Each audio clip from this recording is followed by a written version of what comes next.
It is the 11th of July 2015. A prisoner in the high-security Altiplano prison in Mexico takes a shower in his cell, going out of sight from the CCTV cameras that monitor him 24/7. Minutes pass and he doesn't emerge. Then when prison guards inspect his cell, they find that he has vanished, through a trapdoor in the shower floor, along a mile-long tunnel complete with air conditioning and a motorbike. The most feared man in Mexico has escaped, who is said to have ordered the deaths of thousands as the boss of the world's most powerful cartel. His name, Joaquín Guzmán, otherwise known as El Chapo.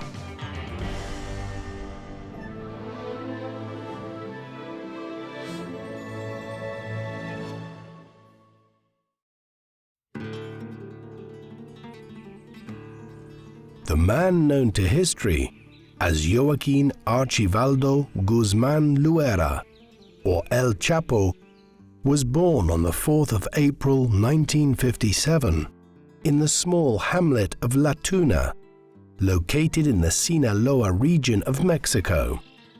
His father was Emilio Guzmán Bustillo, a farmer who presided over a modest herd of cattle inherited from his parents. While some paint him as an abusive drunk and womanizer who beat his son at every available opportunity, members of El Chapo's family have downplayed these claims, characterizing him instead as lazy and work-shy.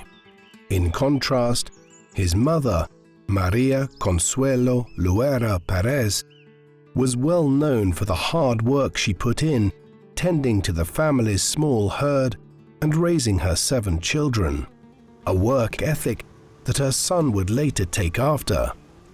In fact, he was so close with his mother that even when he was on the run from authorities, he would make regular visits to see her back in La Tuna, where she lived in a large, comfortable compound he had built for her at the center of the village.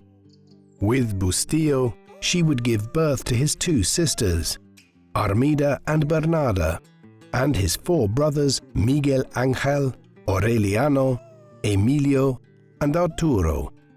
With a voracious sexual appetite who referred to women as his vitamins, El Chapo had at least 4 wives, countless mistresses, and a minimum of 15 children with many of them, most notably Ovidio, Ivan, and Jesus Alfredo, the latter 2 of whom run the Sinaloa Cartel now after the former's arrest in January 2023, joining the family business at an early age. In appearance, the brown-eyed Guzman, who often sported a signature black mustache that matched the color of his hair, was noticeably small, measuring in at 5'6" tall, which earned him the nickname El Chapo, which translates to Shorty. He spoke with a nasal twang, having a strong Sinaloa accent as well as a distinctive verbal tic, causing him to stammer out his words. In personality, he was utterly ruthless and remorseless, especially towards his later years, having no qualms ordering the assassination of his enemies. As a businessman, however, he was surprisingly calm, level-headed, and obsessed with the minutiae of deals, despite not being able to read well, and he was often a voice of reason who dissuaded his henchmen from doling out unnecessary violence. Still, he had the capacity to be extremely cruel at times, with one former partner describing how he once saw a naked man chained to a tree whilst en route to one of his lairs in the Sinaloan mountains. At the time of El Chapo's birth in La Tuna, which was located in the Golden Triangle, a rural area of northern Mexico where many of the raw materials for illicit drugs were grown, Mexican gangsters had completely seized the drug trade from foreigners. From 1916 onwards, Chinese gangs had moved into Mexico and had taken control of the lucrative flow of illegal substances going north to the United States. Between 1926 and 1940, though, more than 3/4 of the country's Chinese population were driven out by puritanical, nationalist mobs who blamed them and other ethnic minorities for corrupting the youth of Mexico with gambling parlors, brothels, and drug dens. By 1957, the Golden Triangle drug trade had transformed into a thriving business controlled by the state, involving a hierarchy of peasants, kingpins, and corrupt government officials who, under the guise of implementing anti-drug laws, unofficially regulated the trade and collected profits through fear, intimidation, and violence. As the son of a poor farmer, very few details are known about his early life, aside from a few snippets. According to his cousin, as an ambitious and entrepreneurial youngster, he would count fake paper banknotes, tie them up into piles, and then ask his mother to save them for him.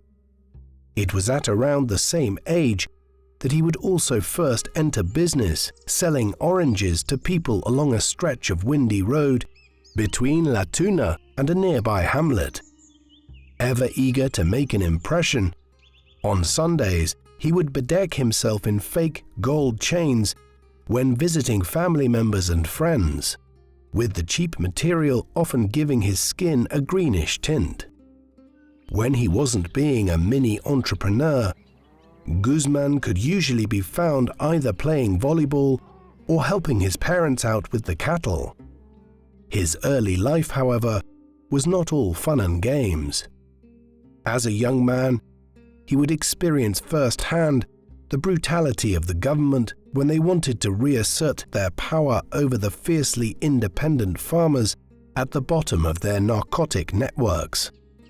His sister has revealed it was fairly common for soldiers to terrorize their hamlet after dark, leading her brother to have a number of altercations with armed troops, some of which resulted in him being beaten in front of his mother. It was these demonstrations of abuse and corruption that taught Guzmán that to get ahead in life, anything was necessary. El Chapo first got into the drug trade through his father as a hired hand, tending to a number of plots growing illegal plants, after which he moved to the nearby town of Badiraguato to look for more opportunities. After a short while, he was rising fast through the ranks of the Guadalajara Cartel, which exercised control over much of Sinaloa and was led by Miguel Ángel Félix Gallardo. He was entering the drug trade at a particularly lucrative and dangerous time. The rise of hippie culture in the United States and the takedown of a major drug pipeline going from Europe to America, called the French Connection in 1972, meant that demand for illicit drugs was at an all-time high, with production in Sinaloa stepping up to meet it. On the other hand, with more money going around, it wasn't long before the federal government swooped in to forcibly take their share. From 1975, with the support of the American Drugs Enforcement Agency, or DEA, the Mexican government commenced Operation Condor, which involved the wholesale destruction of crops, both legal and illicit, the mass killings of suspected drug smugglers, and violent conflict between the state and federal officials competing for bribe money. With Sinaloa crawling with cops, El Chapo took the wise decision to relocate to Guadalajara, where for a couple of years he operated as a trafficker that paid tribute to Félix Gallardo. Then in 1984, sensing opportunity elsewhere, he moved to Zacatecas, a province located smack bang in the middle of Mexico, where he began working for fellow Sinaloa native Juan José Esparragosa Moreno, a mentor figure who took him under his wing. By this point, Guzmán had become a successful mid-level drug peddler that still had to answer to those higher up. But this was all about to change. In 1985, American Drug Enforcement Agency agent Kiki Camarena was kidnapped and tortured to death on the orders of Felix Gallardo after investigating the financial networks of the Guadalajara Cartel. Galvanized by the murder of one of their colleagues, over the next 4 years, the Guadalajara Cartel was systematically dismantled by the DEA, leaving room for El Chapo and a new generation of drug lords to fill the power vacuum left behind, meaning that by the end of the 80s, Guzmán's Sinaloa Cartel was the dominant gang in Sinaloa. In 1989, the Sinaloa Cartel was a small enterprise made up of 25 employees who worked at offices in Guadalajara and a small border town called Agua Prieta, where a lengthy underground tunnel was secretly dug out to smuggle drugs into Douglas, Arizona, on the opposite side of the frontier. The entrance was secretly concealed underneath a pool table, which, at the flick of a switch, was raised by a hydraulic platform to reveal it. In the tunnel sat a cart tied to a rope that, once stuffed with drugs, was pulled 200 feet to a warehouse on the other side, after which another hydraulic platform, disguised as a drainage grate, was activated to take the goods out. At the start, this single subterranean route was the Sinaloa Cartel's primary pipeline into the United States, with more than 3 tons of product passing through it every month. It was originally sourced from Colombia, from where it was transported via convoys of planes to Mexico, which landed in an airstrip about 100 miles south of the border before it was transferred on to Agua Prieta. By using the tunnel, he could move stock a lot faster than his rivals, so that by the early 1990s, Colombian cartels were lining up to do business with El Chapo, who came to be known as El Rápido for the quickness and reliability of his operation. Soon, Guzmán was pulling in enough cash to buy a $10 million mansion, a private zoo filled with lions, tigers and panthers, and 4 private jets which he used to travel to places around the world to gamble at casinos or broker business deals. He also hoovered up hundreds of luxury cars and diamond-studded Rolex watches, gifting one of each to his henchmen as a Christmas bonus. On the other hand, with 95% of his product going through the Agua Prieta tunnel, the hive of activity around it soon began to be noticed on the American side, where cops raided the warehouse and discovered it on May 17, 1990. With his main cash cow busted, and with his reputation with the Colombians as a fast mover on the line, El Chapo's crew had come up with a creative solution to maintain the flow. For the next few years, instead of being ferried underground, Sinaloa's narcotics would be stuffed into cans of chili and transported in tractor-trailers as the strong odor of the chilies covered up the scent to sniffer dogs. The new entry point across to the USA, however, was now in Baja California, which was the territory of the Tijuana Cartel, and El Chapo was refusing to pay the Arellano Felix brothers the customary tax they expected. Throughout the 1980s, tensions between the two organizations had started to ratchet up following a series of violent feuds. The kidnapping and murder of the wife and children of Héctor El Güero Parma, a staunch ally of El Chapo's, by a Venezuelan trafficker connected with the Arellano Felix brothers, was one such sore point. Another was when Ramon Arellano Felix shot Armando El Rayo Lopez, a close friend of El Chapo's, point blank in the head at a party in 1988. Following the revelation, that their rival was using their territory without permission, sporadic violence between the factions gradually snowballed into full-blown war. The final straw came in 1992, when by pure chance, Guzman and Ramon Arellano Felix spotted each other while driving through traffic in Guadalajara. Viewing it as an opportunity to end his nemesis once and for all, Ramon and his lackeys opened fire, with the Sinaloa boss barely making it out alive.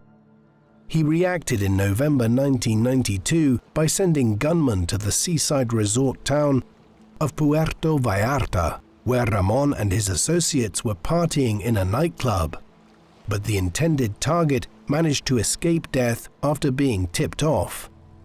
The conflict was turned up another notch in May 1993, when Tijuana gunmen, led by Ramon, ambushed El Chapo as he pulled up to the departures terminal at Guadalajara Airport.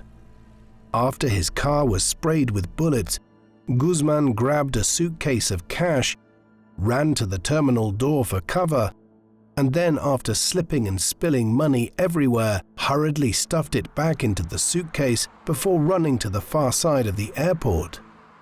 Hiking along local access roads, his entourage reached a highway, where they hailed a taxi and made their escape. As a result of this incident, which had resulted in the accidental slaying of Archbishop Juan Jesus Posadas Ocampo, who had been unfortunate enough to arrive at the airport in the exact car and at the exact same time as the Sinaloa kingpin. El Chapo and the Arellano Felix brothers became the most wanted men in Mexico for killing one of the country's most senior and beloved churchmen.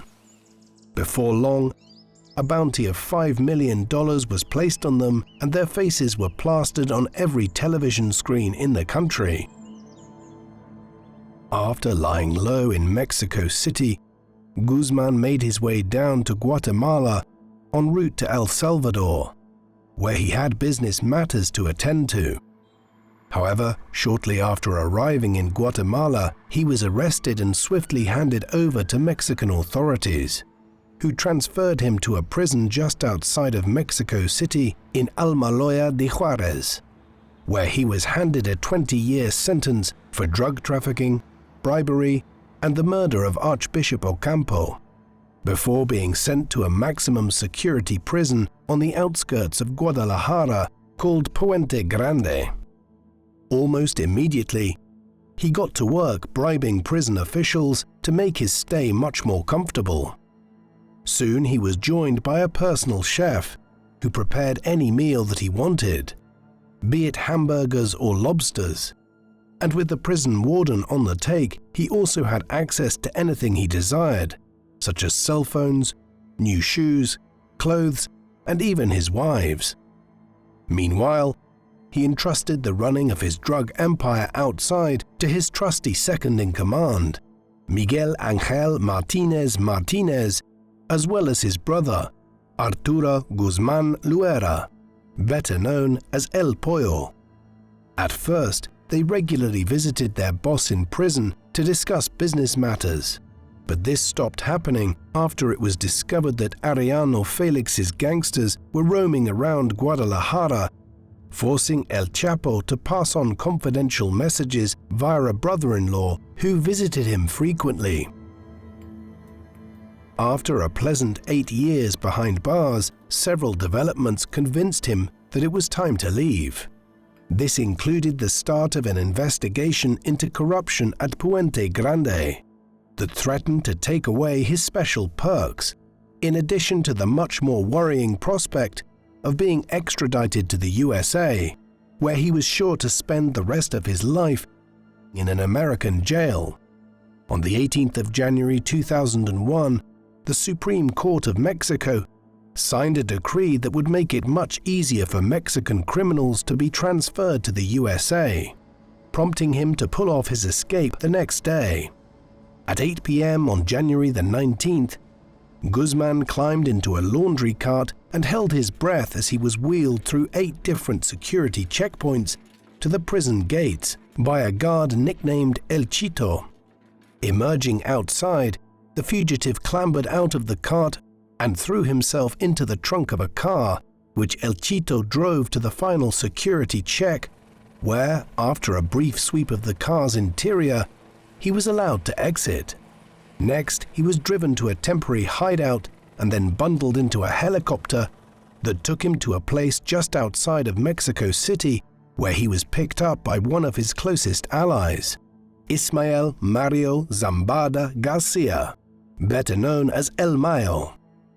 On the drive to El Mayo's compound, Guzmán made sure to hold a newspaper to his face at a toll booth so he wouldn't be recognized. Over the next couple of weeks, in a series of meetings at a remote ranch, El Chapo reconnected with and laid out his vision for the future with his allies, which included El Mayo, his brother El Rey, and the Beltran Leyva brothers.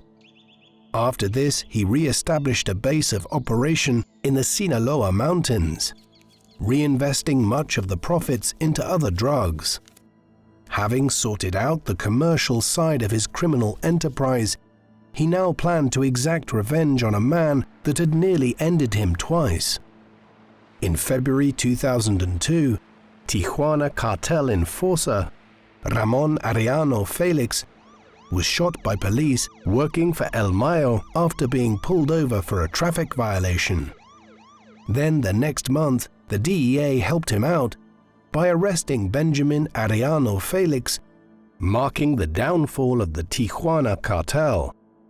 Taking their place as Guzmán's arch-nemesis was the Gulf Cartel, which was based in the northeastern Mexican state of Tamaulipas, directly south of Texas. Like he had done with the Tijuana Cartel, he began smuggling goods into the United States in their territory without paying tribute, this time via trains. This was done by hiding as much as 1,800 kilos of merchandise inside the walls of tanker cars, which were then filled up with vegetable oil, hooked up to a train, and transported further afield to Chicago and New York. Upon arrival, the tankers were redirected to a warehouse where their wall compartments were smashed with sledgehammers to access the illicit bricks. The system, which was secure and required fewer workers, was not only efficient, but much more cost-effective and less risky than the tunnels El Chapo had previously favored. Of course, the ultra-violent Gulf Cartel leader Osiel Cárdenas Guillén, nicknamed Friend Killer, wasn't too thrilled about Sinaloa's new arrangement. He personally presided over an elite enforcement squad called Los Zetas, which had been trained by an ex-paratrooper, giving them a level of discipline and professionalism that made them particularly formidable enemies, even for Mexico's security forces. They were also much more savage than anyone that had come before them. By moving into the territory of these trained killers, Guzmán knew he was going to spark another war, and so with the assistance of Arturo Beltran Leyva and his lieutenant and former high school football star Edgar Valdez Villarreal, he created a rival paramilitary force called Los Negros. By August 2003, the previously peaceful eastern border town of Nuevo Laredo had been turned into a war zone by Los Negros and Los Zetas insurgents, who brought a whole new level of brutality to gang warfare to Mexico, with grisly public displays that saw corpses left in streets. Before long, though, the conflict had transformed into a costly war of attrition, with Los Negros taking so many losses that in the end El Chapo decided to pull out of Tamaulipas in the first major failure of his career since he had been on the run. With the Los Zetas proving too stubborn to dislodge, he set his sights on the much more ambitious target of Ciudad Juarez, a frontier city in north-central Mexico where several lucrative smuggling routes were located. These were owned by the Juarez Cartel, led by Vicente El Viceroy Carrillo Fuentes, who had previously been a long-time partner of Sinaloa. Relations between them had begun to sour in the early 2000s, when El Chapo, fresh out of prison and eager to reassert himself as the dominant player, cut out the Juarez cartel from major drug shipments on the train route they shared. Growing tensions boiled over in September 2004, when El Chapo ordered the murder of El Viceroy's brother, which ultimately led to the retributive killing of El Chapo's brother, El Pollo, in prison. From that moment on, the former friends were on a collision course to all-out war. And so, in order to prepare himself, Guzmán allied with many of El Viceroy's enemies to form another paramilitary force, Los Chapos. One of the gangsters to abandon Juarez and come over to the Sinaloa fold was the hitman, José Antonio Torres Marufo, who set up the weapons smuggling infrastructure that would make the Juarez War one of the bloodiest that Mexico had ever seen. Collaborating with a contact on the other side of the border in El Paso, Los Chapos were armed with high-powered firearms such as semi-automatic AR-15s, AK-47s, and even .50 caliber sniper rifles capable of making fist-size holes in cars. On the receiving end of these instruments of death would be the intimidating enforcement branch of the Juarez Cartel, known as La Línea, which was largely made up of crooked cops tasked with arresting, abducting, or executing anyone who had displeased their paymasters, while federal police, deployed to Ciudad Juarez to re-establish order, would also be in their crosshairs. Before long, the murder rate and other crimes had skyrocketed to levels previously unheard of, as intense and prolonged fighting erupted between the cartels and the federal forces, with civilians caught in the middle. In the meantime, El Chapo spent his time directing the war effort from one of his various secret strongholds in the mountains of Sinaloa, which by the beginning of 2008 was also on the brink of war. For close to 20 years, the Beltrán Leiva's brothers, Arturo, Héctor, and Alfredo, who came from a small hamlet a stone's throw away from La Tuna, had been his most steadfast allies, valued for their political connections and bribery skills. By January 2008, however, they were on less friendly terms when Guzmán warned Alfredo, who had been causing trouble around Culiacán, to keep a lower profile. Then, at the end of that month, Alfredo was cornered and arrested by a squad of Mexican soldiers. Suspecting that Guzmán had something to do with it, Arturo, who was somewhat of a loose cannon, flew into a rage and declared war on the Sinaloa Cartel. While El Chapo strenuously denied that he had ever ordered the arrest to take place, it's likely that he in fact did, as U.S. State Department sources at the time allege that he provided information to the Mexican military. This powder keg of animosity exploded on the 30th of April, when a group of policemen on Sinaloa's payroll were sent to take down Beltrán Leiva's gunmen, after which the feud spilled out into the streets of Culiacán. Within the first 11 days of May, there were a total of 58 reported homicides, with 2 of the victims being particularly close to the Sinaloa boss. On May 8th, El Chapo's son, Edgar Guzmán López, and his nephew, César Ariel Loera Guzmán, were talking with friends in a parking lot in an upmarket neighborhood of Culiacán when 5 pickup trucks suddenly screeched into view. At least 20 gunmen, wielding AK-47s, jumped out and mowed down the friend group, with one of them even letting off a poorly aimed RPG round that smashed into the side of a nearby supermarket. El Chapo was apparently so heartbroken, he got his underlings to buy all the roses in Culiacán on the day of his son's funeral. By the 13th of May, the situation had become so unstable that a 3,000-strong force of federal police and military were deployed to Sinaloa, where they began raiding businesses linked to the drug trade and dismantling the high-frequency radio antennas on a nearby mountain to put a stop to gang communications. Even the death of Arturo Beltran Leyva, who was celebrating his birthday on the 11th of December 2009, did little to stem the tide of violence.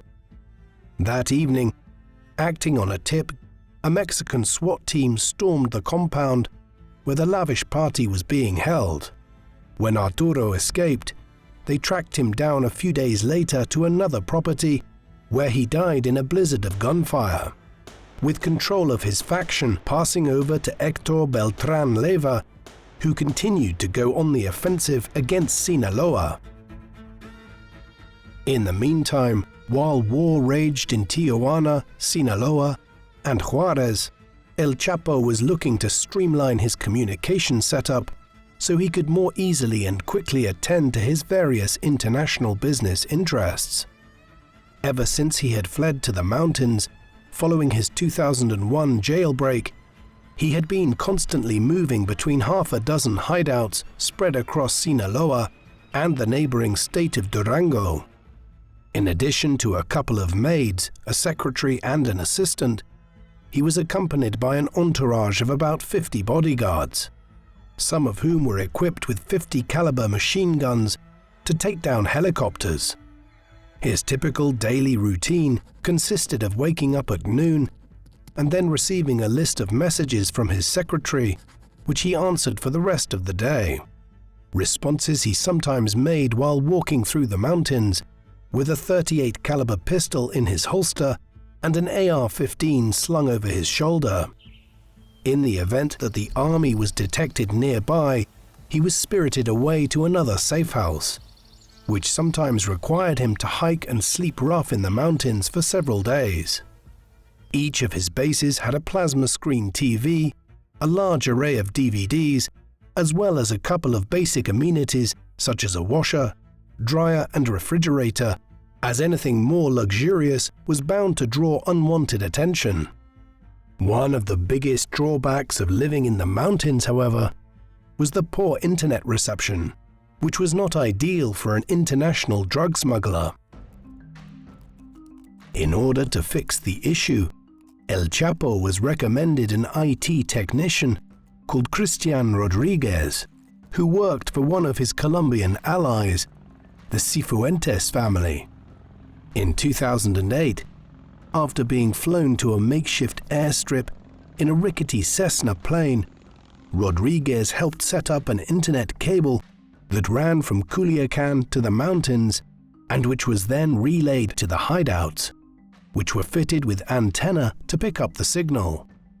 After this, he created an end-to-end encrypted network that enabled his client to make calls via the internet without having to worry about outside snoopers.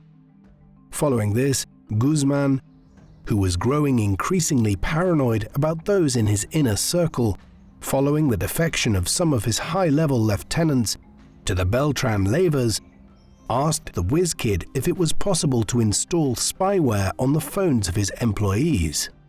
This was achieved using a computer program called FlexiSpy, which could be installed into phones without a trace and which granted the user remote access to its emails, texts, apps, and GPS location. It even had a feature that could turn the infected phone into a remote listening device by activating its microphone.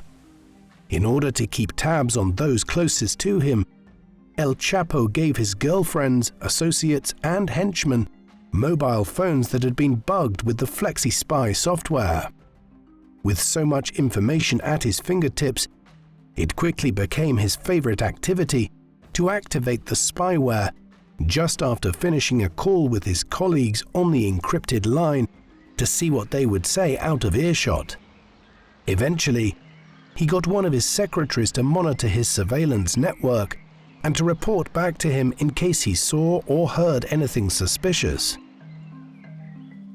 Over the next couple of years, Rodriguez regularly visited El Chapo in the mountains when he needed something fixed or explained to him, which put him on the radar of the FBI and ultimately led to Operation Serverjack. In February 2010, he incriminated himself when he went to New York to offer his spyware to a federal agent posing as a Russian mobster, resulting in his arrest a year later. From that moment onwards, Rodriguez, who had been trying to leave El Chapo's employment so he could start a legitimate cybersecurity business, became an informant. The FBI's first and most important objective was to gain access to the encrypted communications network. Yet this was impossible to do without being detected, because Rodriguez had granted access to some of El Chapo's cronies. The solution was to change the host country of the server from Canada to the Netherlands, and then reconfigure it in a way so that American lawmen could trawl through it and build up a case against Guzmán without being exposed. Rodriguez explained that moving the server to the Netherlands would offer more security and privacy, making it very easy to convince the drug baron to make the change.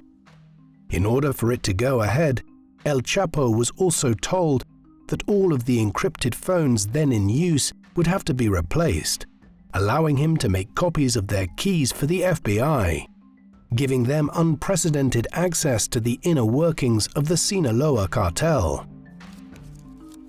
In tapped phone calls, it was revealed that Guzmán was actually struggling to pay his employees at around this time, a reflection of the increasing amount of drug shipments that were being seized at the US-Mexican border from the end of 2008 as a result of the Flores twins, his primary drug distributors in the USA, who were secretly cooperating with the FBI so they could leave the game alive. In the summer of 2011, however, the ever-paranoid El Chapo stopped using the encrypted network to discuss more sensitive aspects of business, although he allowed his minions to continue communicating with it. Instead, believing that Canadian servers couldn't be accessed by US federal enforcement, he took calls and received messages using a BlackBerry that had been set up by Rodriguez, who connected it to an FBI server so they could still listen in. In the meantime, the FBI approached the US companies who owned the servers that the spyware was operating on, namely Amazon and Cloudflare, only to be told that it was impossible to find the specific data they wanted. And so, in December 2011, Christian Rodriguez logged into his FlexiSpy account and downloaded every single report that had been generated on the network, furnishing the FBI with mountains of information. It was from this dataset that the Americans learned that El Chapo had begun to use his various girlfriends and wives as representatives in business deals. Aspects of his private life were also revealed in communications with one of his 4 wives, Emma Coronel Aispuro, who had given birth to twin girls, Maria Joaquina and Emily Guadalupe. The contents included flirtatious banter in which he joked about his love of her enchiladas, but they also revealed another, more tender side to him when he lovingly talked about his little daughters, gushing about plans for their 6th-month birthday party and eager to know about even the small details of their sleep schedules. Occasionally, though, the brutal nature of his line of work slipped through, with the father writing on the 22nd of January 2012 how he was going to give one of his daughters a cuerno de chiva, or goat's horn, so she could hang out with him, a phrase that referred to an AK-47. It was from another lover, though, that the FBI pinpointed him to a gated cul-de-sac that overlooked the sea, called Hacienda Encantada, in February 2012, from his communications with Agustina Cabanillas Acosta, a girlfriend who made drug deals on his behalf the FBI learned that he had relocated from the mountains to the resort town of Los Cabos, where he had taken to cruising around in a gold Suburban with tinted windows. Having been presented with the perfect opportunity to catch him, on the 22nd of February 2012, FBI Special Agent Jose Marino, who was to oversee the operation that would hopefully end with El Chapo in handcuffs, took up position in the affluent neighborhood where his mark was holed up. Initially hoping to kick things off at 1:30 p.m., his plan was delayed when the Mexican police and SWAT team he needed arrived at the rendezvous spot over 2 hours late. Then, after explicitly telling them the locations of the two houses he suspected their target to be in, the Mexican police went immediately off script by raiding house to house. As soon as he heard the commotion from a nearby home, El Chapo and his secretary ran past the patio and pool, shuffled through a thick bush of palm fronds and geraniums, and climbed down a concrete wall at the back of the property, which hadn't been properly surrounded. There he was able to jump into a car and make a swift retreat to Culiacan before the police had even set foot in his property. With Guzman now highly suspicious of his communications chief, Christian Rodriguez, who was whisked away to safety in the United States, the FBI began the search for a new mole. That person would be Andrea Fernandez Velez, an attractive woman in her early 30s who was the personal secretary of Alex Cifuentes, a Colombian crime lord who was among El Chapo's most trusted friends. Because of the tapped phone network and the Flexi spy data, the FBI had enough dirt on her to put her behind bars for the rest of her life in the United States. But her position meant she was frequently in the same room as the Sinaloa mastermind, making her a potentially useful asset. After being cornered by FBI agents, Andrea, who was also looking for a way out, immediately offered her services when she was shown a U.S. indictment against her.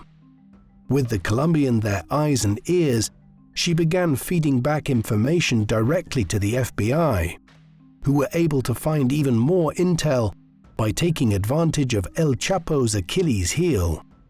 Since his close call in Los Cabos, he had entirely overhauled his system so that his messages, which were now conveyed orally to his secretary to write down, had to go through several intermediaries. By doing this, no messages were directly linked to him, and because they had to pass through 2 or 3 layers before they got to the recipient, it meant that it was a lot harder to infiltrate. On the other hand, because he believed that the Canadian-based servers connected to BlackBerry devices were secure, all the FBI had to do to access them was to find out the phone numbers, some provided by Andrea, and ask the Canadians for a wiretap warrant. Before long, the police had managed to find out which phone belonged to whom of El Chapo's commanders by identifying the BlackBerries that had been receiving the most messages and figuring out the person behind the nicknames, such as El Chapo's oldest son, Ivan Archibaldo, who was known as Tocayo, or namesake. Still, even as his senior staff were being gradually seized throughout 2013 and 2014 as a result of the phones, El Chapo remained fixated on business, cooking up plans with El Mayo to start importing much cheaper and deadlier types of drugs, as well as overseeing shipments to places as far-flung as Australia and Europe. By this time, he had also swapped his mountain hideaways for a series of nondescript homes in Culiacan that acted as safe houses. The Americans listening in soon learnt that each of these hideouts, which were rigged up with secret underground tunnels that connected to escape routes through the city's sewage system, were referred to by a different number. El Chapo's world would begin to fall apart on the night of the 16th of February 2014, when, acting on intel gathered from the BlackBerry phones, one of his secretaries, Narrated, was captured by Mexican Marines at an exuberant gathering he was hosting in an upmarket neighborhood of Culiacan. At first, he lied by telling his captors that his boss was located in safe house number 3. Then FBI agent Victor Vasquez made his eyes grow wide with shock when he told him, "No, he's not. Where are you bringing the birria tomorrow?" Earlier that day, the FBI had intercepted text in which Narrated had ordered a lackey to pick up some birria goat stew and bring it to house number 5. So when the word birria was mentioned, he knew the game was up. When they arrived at safe house number 5, a perimeter was quietly set up around it, with police trucks parked to block the streets and spike strips laid down to puncture any potential getaway cars. Then at around 4 a.m., with El Chapo's presence in the house confirmed by his own texts, the Marines swung back a steel ram and battered the door, but it refused to budge, only giving way after 9 minutes of smashing. As soon as the first bangs were heard, Guzmán, who was fast asleep after spending the night with one of his girlfriends, was hurriedly awoken by his secretary, Condor. With absolutely no clothes on, the kingpin's first move was to go to the master bathroom and flick a switch that revealed a set of wooden stairs hidden underneath the bath. When his small retinue of 3 people, including his girlfriend, maid, and secretary, filed in, the bath was lowered, and they all made their way to a reinforced metal door that had to be opened by turning a wheel. After a short struggle, the wheel, which would not budge at first, was finally rotated just as the front door was broken down. As the completely naked El Chapo and his followers ran for their lives down the sewer tunnel, their footsteps could be heard by the Mexican Marines as they entered the master bathroom.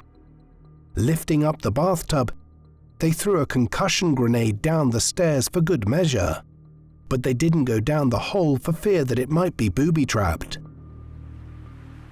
Over the next hour, the authorities raided the property and investigated the tunnel as a nude El Chapo and his group waded through waist-high sewage en route to a drainage outlet to the surface.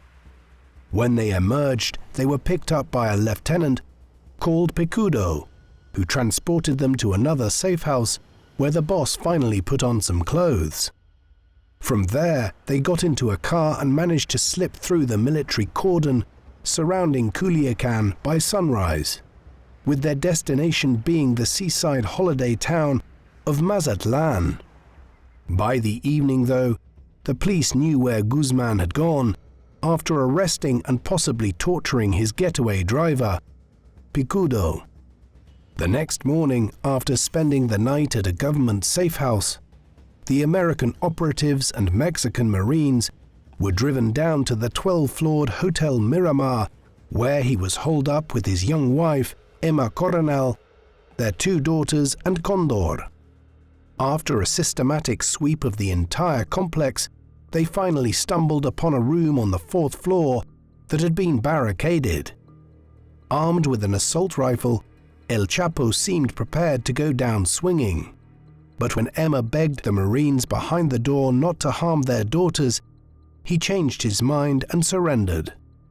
The next day, to prove they had got him, Guzmán was brought out and put on display for all the world's cameras to see in Mexico City, with one Marine roughly grabbing the back of his head and pushing it towards reporters so they could get a full view of his face. After this, he was locked up in a maximum security prison called the Federal Social Readaptation Center No. 1, which no one had ever escaped from, as a repeat of his 2001 jailbreak was absolutely unthinkable. Meanwhile, even though he had been caught, it was still business as usual for El Chapo, who used his attorney and his wife Emma to smuggle out messages one of which was an order to kill his head of security, El Negro, who became the fall guy for failing to protect him. He even found time to look over the cartel's finances, ordering his lieutenants to chase up kilos promised by traffickers in Mexico and Colombia, and reminding them to pay rent for the buildings used for drug smuggling in Europe. It was also through the same intermediaries, and with the help of a couple of well-placed bribes, that he hatched a plan with his sons on the outside to spring him from jail once again. The groundwork began in April 2014, when a property and warehouse situated about a kilometer away from the jail was purchased. Then, guided by data from a smuggled GPS watch that pinpointed Guzmán's exact location, workers dug their way to the floor of the shower in his cell. The tunnel they bored out, which was estimated to have cost around $5 million, was incredibly sophisticated and featured lighting and ventilation systems and even spare oxygen supplies at strategic intervals.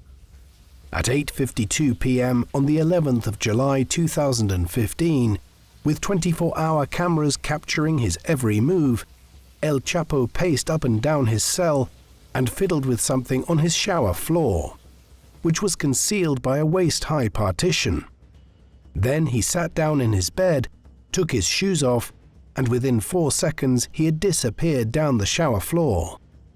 Dropping about 3 feet down, his legs caught a ladder made from PVC piping, which he clambered down another 30 feet to get to the shaft, which had been lined with a rudimentary track hooked up to a motorcycle.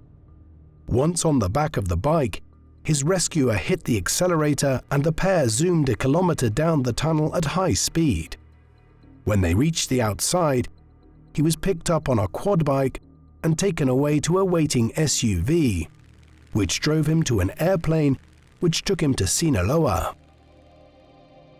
While Mexican President Enrique Peña Nieto, who had previously proclaimed it would be unforgivable to let him break free again, dealt with the angry aftermath, El Chapo met up with El Mayo and his other commanders to plan the future, just like they had done back in 2001. On the other hand, he would soon learn that it was much harder to stay at large in 2014, a time when interagency cooperation between Mexican and American law enforcement had improved dramatically. More importantly though, despite having been incarcerated for a year, El Chapo still hadn't learnt that his beloved BlackBerry devices were not safe at all. His first close call came when, clutching a baby as a human shield, he was forced to flee through a gully as a police helicopter zeroed in on him. His luck would run out 6 months after his escape in January 2016, when intercepted BlackBerry messages indicated he was going to be present at a house in Sinaloa's northernmost urban center, Los Mochis. At 4:30 a.m. on the 8th of January, Mexican Marines stormed the home and were met with immediate return gunfire as Guzmán and his loyal subordinate, Cholo Ivan, slipped into a closet linked to another escape tunnel. Emerging into daylight, they hijacked a white Volkswagen, but after a couple of blocks it broke down, forcing them to commandeer another passing car.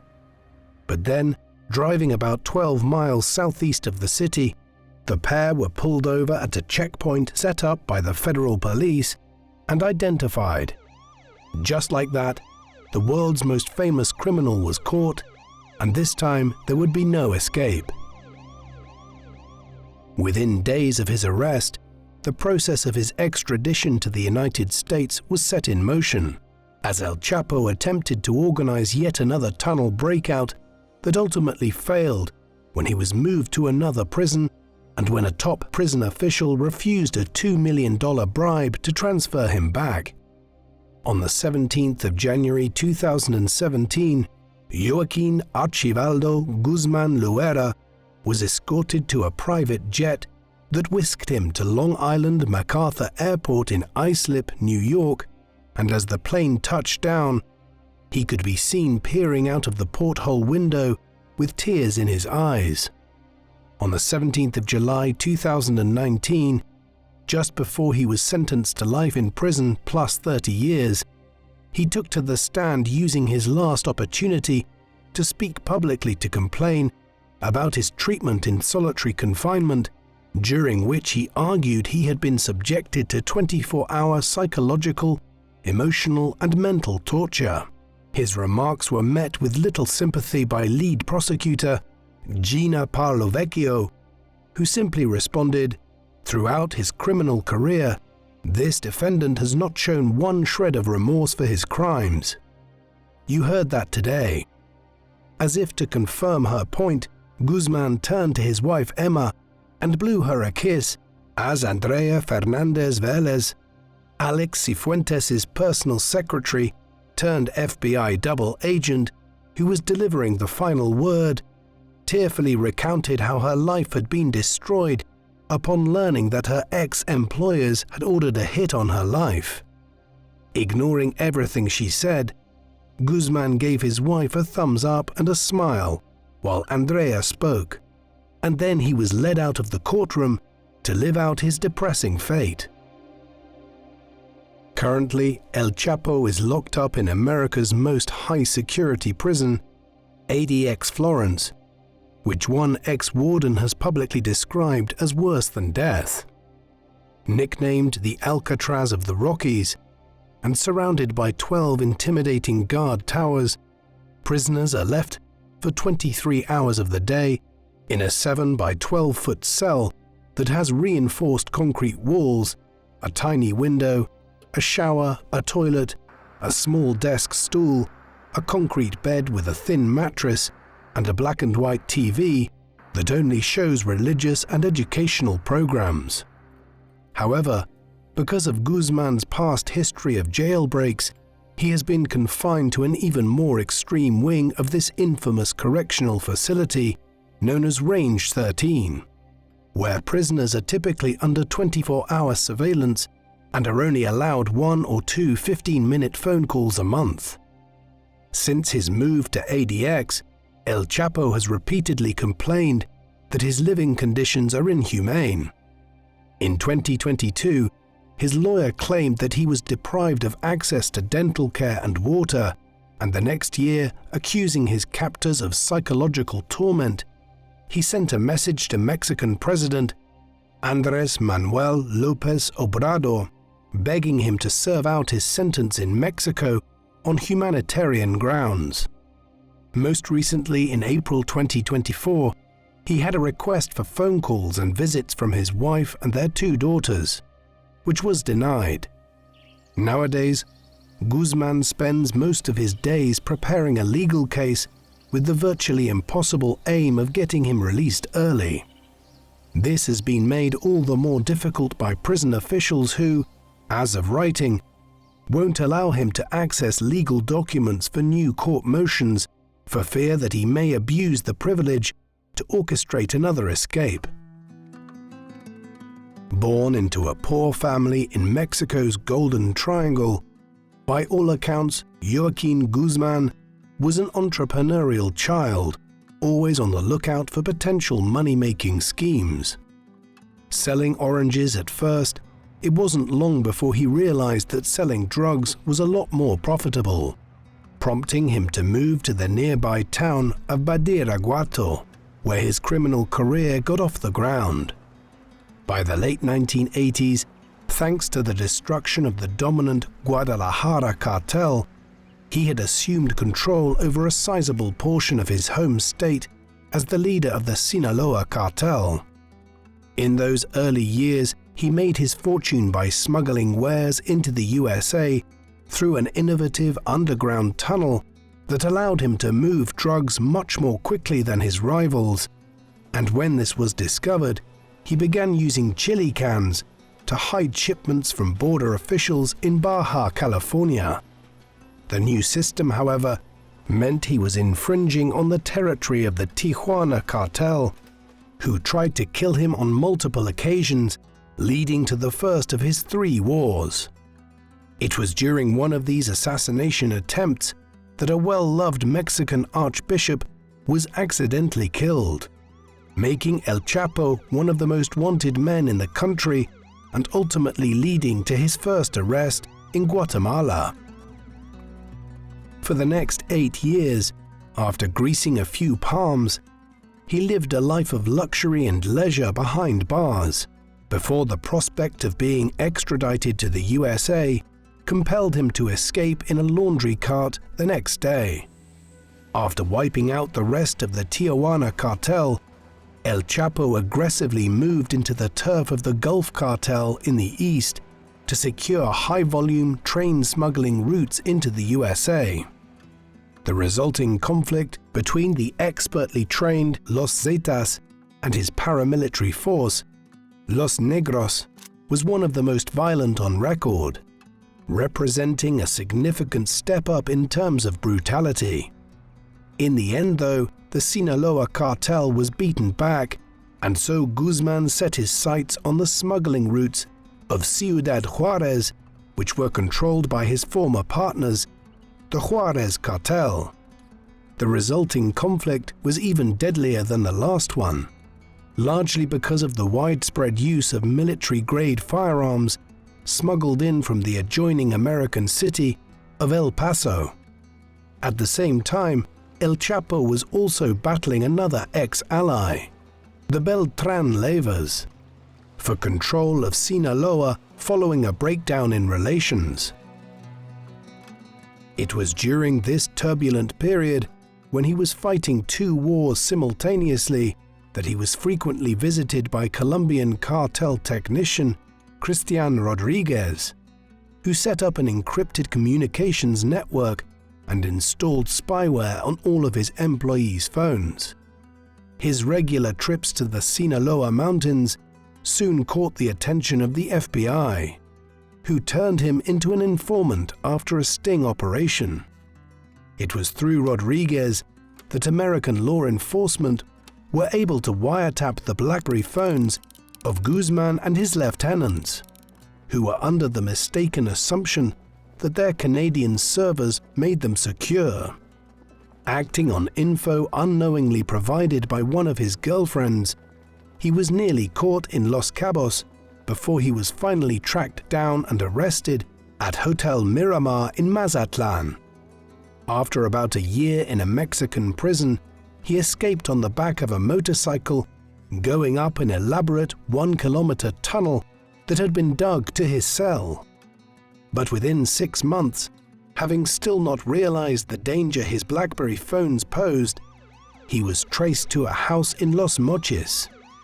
Once again, he evaded police by fleeing down a sewer escape tunnel, only for him to be identified and arrested at a police checkpoint while he made his getaway. Not wishing to tempt fate again, El Chapo was shuttlecocked between different Mexican jails before being extradited to the USA to answer for his crimes.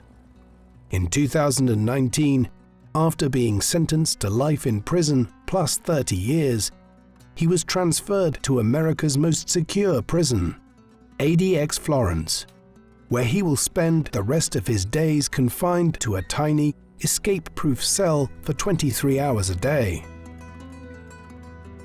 What do you think of El Chapo? Do you think he was truly evil or just a product of his poor upbringing? Please let us know in the comment section. And in the meantime, thank you very much for watching.